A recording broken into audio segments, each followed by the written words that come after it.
At so ayan, hi guys, welcome back sa channel natin at ito ay what to expect muna tayo para kay chapter 1118. Pero ayan, bago tayo magsimula ay kung bago ka pa lang sa channel natin ay huwag mo kalimutan mag-subscribe at pakipindot na rin yung notification bell para ma-update ka every time na meron tayong bagong upload. So yun lang naman po at ulit ay huwag na nga natin patagalin pa, simulan na natin yan.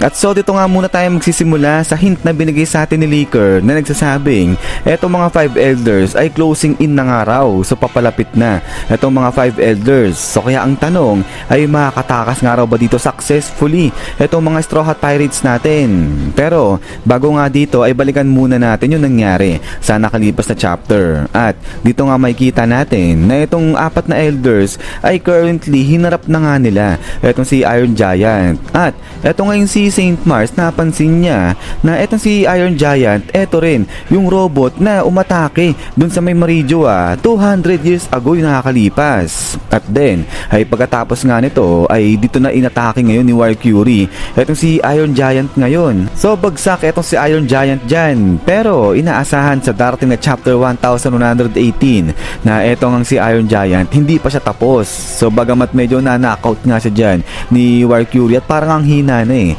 neto ni Iron Giant kasi nga diba sira-sira na siya, pero pinaniniwalaan na nagtataglay pa rin ng kahit papano etong si Iron Giant ng Ancient Energy. At etong Ancient Energy na to sinasabi na baka eto yung maging dahilan para magawa ngang ma-damage neto ni Iron Giant etong mga elders natin ngayon. So ibig sabihin magkakaroon ng comeback etong si Ancient Robot dyan at lalabanan niya nga dito etong mga elders natin.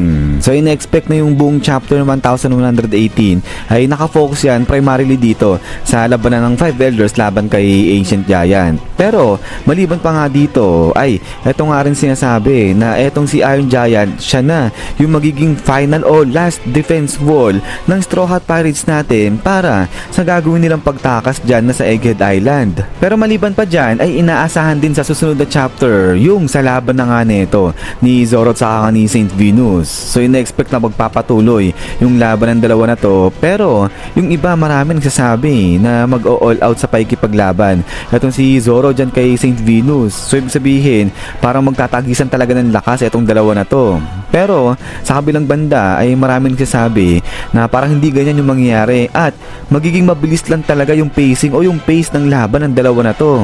Kasi nga diba etong si Zoro pinauna niya na sila Nami sabi i-launch na si Sunny, tapos tatalo na lang silang dalawa ni Jinbei doon. So ibig sabihin parang walang intensyon etong sila Zoro na labanan talaga all out etong si Venus dahil wala lang silang time para sa laban na yan at kailangan na nga nilang umalis kaagad-agad dyan sa may Egghead Island. So kaya nga yung tanong dito ngayon ay hindi ba uubra etong lakas ni Zoro dyan kay Saint Venus? So maraming nagsasabi na etong si Zoro uubra naman yan kahit papano dito kay Saint Venus, pero di niya yan kayang mag-isa kasi nga the fact na iniwan ni Oda etong si Jinbei nakasama ni Zoro sa paikipaglaban dyan kay Saint Venus.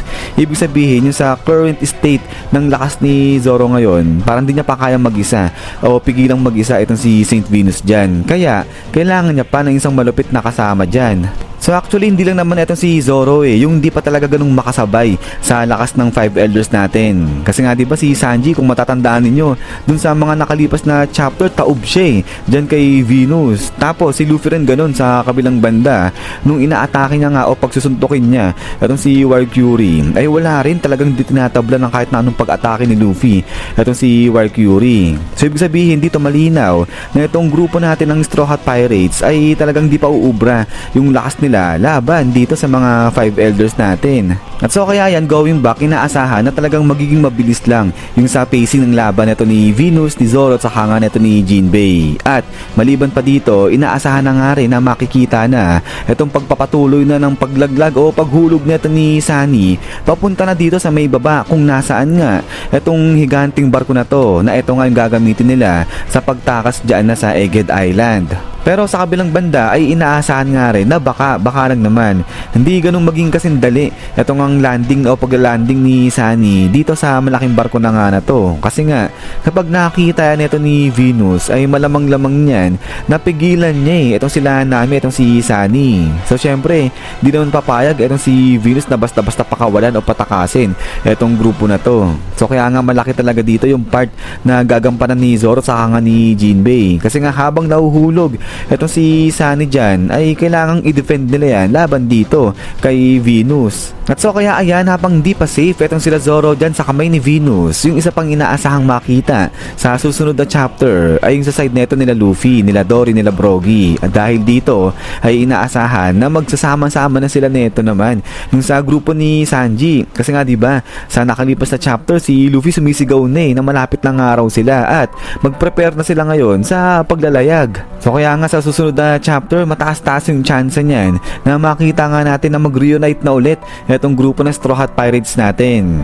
So kaya nga etong si Iron Giant talagang ang laki rin ng role na ginagampanan niyan. So siya na nga yung parang magiging last wall of defense ng Straw Hat Pirates natin at parang sa kanya pa ngayon nakasalalay kung magiging successful etong ang pagtakas dito ng grupo ng Straw Hat Pirates natin. So dito hindi ko nga rin alam, di ko sure kung tutulong pa ba etong sila Luffy dyan kay Iron Giant sa pakikipaglaban dyan sa mga 5 elders natin. Kasi parang sa nakikita ako dyan, parang wala na parang di natutulungan ng grupo ng Straw Hat Pirates natin etong si Iron Giant sa pakikipaglaban dun kala 5 elders natin. At baka gawin ng mga to ay tumakas na nga lang habang nakikipaglaban etong si Iron Giant dun sa mga 5 elders natin. Pero ang tanong ay etong si Iron Giant ba ay makakaya niya na siya lang mag-isa yung mag-hold dun nga sa 5 matatanda ay ang lalakas nga ng mga yun. So kaya nga kung titignan, kung tutusin, parang 50-50 etong si Iron Giant dyan. So parang di nga 50-50, parang talagang tagilid siya laban din sa 5 elders, lalo na sa current estado niya nga dyan na parang sira-sira na, parang mahina na nga dyan etong si Iron Giant. So pinaka worst na itong pwede mangyari kay Iron Giant ay baka matuluyan na siya dito laban sa mga 5 elders. Pero syempre sana wag naman. But then ay pagkatapos nga nito is yan guys, so hanggang dito lang muna itong what to expect natin para kay chapter 1118.